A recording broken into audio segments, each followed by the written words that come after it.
Si vous faites vos premiers pas dans On1 Photora 2023, un logiciel qui a plein de belles fonctionnalités, j'ai aujourd'hui 3 astuces, 3 essentiels à connaître pour que vous puissiez tirer pleinement profit du logiciel. Voilà donc ce qu'on va examiner maintenant.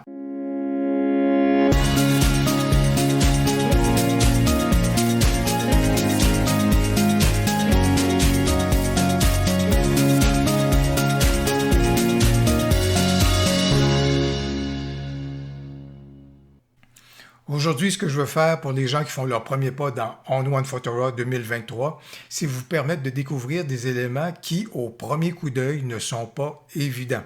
Ce sont des fonctions qui sont parfois souterraines, qui sont parfois activées lorsqu'on clique sur un bouton ou encore lorsqu'on clique à l'intérieur de l'interface du logiciel. Voilà donc les découvertes que je veux vous permettre de faire aujourd'hui avec les suggestions que je vais porter à votre connaissance. Premier élément. Vous avez constaté, lorsque vous avez amorcé la retouche de vos photos dans On1 Photora, qu'on retrouve un panneau semblable à bien d'autres logiciels, c'est-à-dire pour retoucher nos tons moyens. Exposition, contraste, ton clair, ombre, blanc, noir, de même que les curseurs liés à la balance de blanc.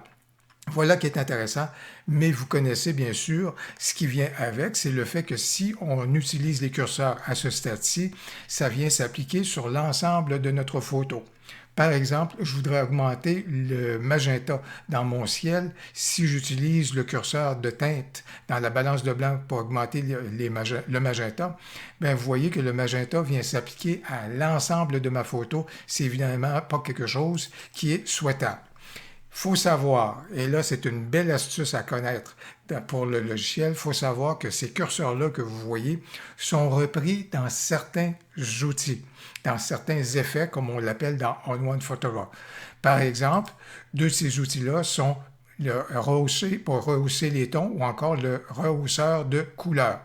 Si j'active le rehausseur de tons et que je vais chercher l'outil en question, bien, vous voyez que dans ce cas ici, on retrouve les curseurs pour ce qui est de l'exposition, contraste, ton clair, ombre, blanc, bref, une portion du menu que vous aviez donc précédemment. Et l'avantage, donc dans ce cas ici, d'avoir recours à ces curseurs-là avec un outil et non pas dans le panneau principal, bien, avec l'outil, ça veut dire qu'on est capable de cerner donc à ce moment-là l'effet qu'on est en train d'apporter. Alors, à titre d'exemple, pour reprendre la situation que je décrivais donc précédemment, si je veux appliquer mon effet magenta de façon spécifique dans le ciel, je me suis tourné vers l'outil rehausseur de couleur. Dans cet outil-là, qu'est-ce que vous voyez? On retrouve les curseurs qui sont liés à la balance de blanc et puisqu'il s'agit d'un outil ou d'un effet, j'ai donc la possibilité d'appliquer un masque, ce que j'ai donc fait pour cerner l'effet de l'outil en question à un endroit bien précis dans le ciel. Alors voilà donc l'avantage d'avoir recours à des curseurs qui parfois peuvent être généraux, mais si vous voulez avoir des effets beaucoup plus spécifiques, voilà donc qui est plus avantageux de pouvoir les exploiter à l'intérieur des outils que je viens juste de démontrer. Le deuxième élément que je veux vous faire découvrir, bien caché également, c'est le fait que chacun des outils que vous voyez comme c'est là travaille un peu comme étant un calque qui s'additionne donc aux autres calques pour donner donc l'effet de la retouche de votre photo. Et ce qu'il faut savoir, surtout si par exemple je vais ouvrir l'outil ici ensoleillement, qui m'a été utile pour apporter une belle lueur dorée sur le bâtiment, comme vous pouvez donc le constater, et il y a un masque qui a donc été également créé. Mais ce qu'il faut savoir, c'est que cet outil-là, puisqu'il agit un peu comme étant un calque, on est capable de révéler davantage de fonctions lorsqu'on clique sur la roue dentelée. Si je clique sur la roue dentelée, comme je viens juste de faire, vous voyez comment, là, j'ai un menu additionnel qui vient d'arriver. Et qu'est-ce que c'est? Bien, c'est exactement des fonctions telles que vous les connaissez pour ce qui est des calques. C'est-à-dire qu'on a ici un effet de fusion ou des options de fusion. Alors, au niveau donc de l'effet que je viens d'apporter avec mon outil, puisque maintenant je travaille ça comme étant un calque et avec un mode de fusion, bien, je peux donc assombrir mon effet, le multiplier, l'alléger, lui donner un autre rendu. Bref, vous voyez toutes les possibilités qui sont là, qui sont les possibilités habituelles qu'on a au niveau donc des calques.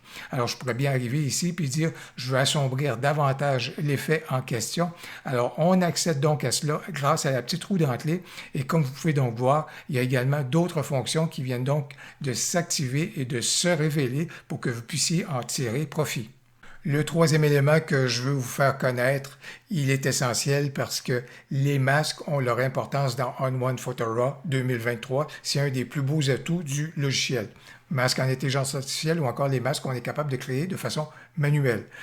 Mais il y a une interface qu'on doit faire paraître, qu'on doit activer pour bien manipuler les masques. Alors, ajouter un filtre, et dans ce cas-ci, je vais me tourner justement sur le filtre de rehausser pour rehausser les tons, celui que je vous présentais au début, parce qu'on va retrouver des curseurs juste ici au niveau de l'exposition, ton clair, etc., etc.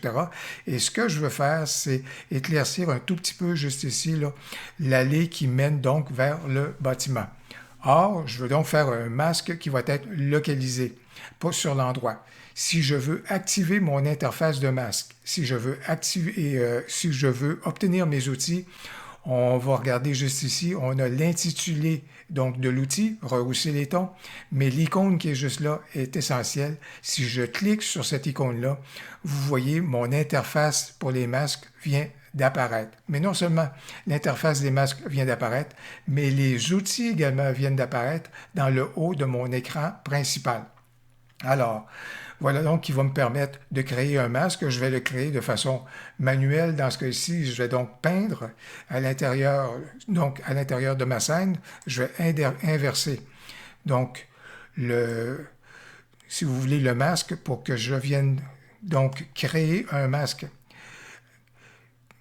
Dans ma photo, une fois que mon masque aura donc été créé, et là j'y vais rapidement pour les besoins de la vidéo, mais une fois que mon masque a donc été créé, ce que vous êtes en mesure de voir, je vais apporter les retouches que je veux bien, éclaircir à ce moment-là un petit peu plus l'allée qui est là, peut-être déboucher les ombres, peut-être augmenter un peu plus le contraste sur celle-ci, et peut-être au niveau de la clarté, dans ce cas-ci, je pourrais peut-être apporter un petit peu plus de clarté sur l'allée en question. Mon exposition est peut-être un petit peu trop prononcée, mais je ramènerai peut-être celle-ci de cette façon-là. Et je pourrais peut-être également copier le masque en question, l'amener dans un autre outil pour rehausser un peu plus, amener une petite lueur dorée dans le sentier en question, et question d'amener l'éclairage du bâtiment vers le sentier. Mais toujours est-il, il est important donc d'activer l'interface donc au niveau des masques pour pouvoir justement avoir accès à des curseurs et à des fonctions. Voilà donc trois essentiels que je tenais à partager avec vous, trois essentiels à connaître et qui ne sont pas toujours évidents dans l'ergonomie du logiciel. D'ailleurs, pour vous aider dans votre apprivoisement de On1 Photorow, je vous informe que j'ai plus de 60 tutoriels sur le logiciel et à cet effet-là, vous allez retrouver à la fois dans le haut à droite et dans le descriptif de la vidéo un lien vers ma liste de lecture, même s'il s'agit de tutoriels des fois avec des versions précédentes à celle de 2023. Plusieurs de ces tutoriels sont toujours très pertinents et pourraient à ce moment-là vous permettre d'accélérer votre apprivoisement au niveau donc du logiciel. Si vous avez aimé la vidéo, n'hésitez donc pas à cliquer sur j'aime. N'hésitez surtout pas à vous abonner à ma chaîne parce qu'au cours des prochaines semaines, j'aurai donc de nouveaux tutoriels sur la version 2023 de On1 Photorow.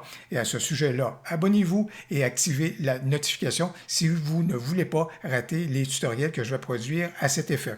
Si vous avez également aimé la vidéo, n'hésitez pas à commenter. J'ai bien hâte de vous lire. Au plaisir, à la prochaine.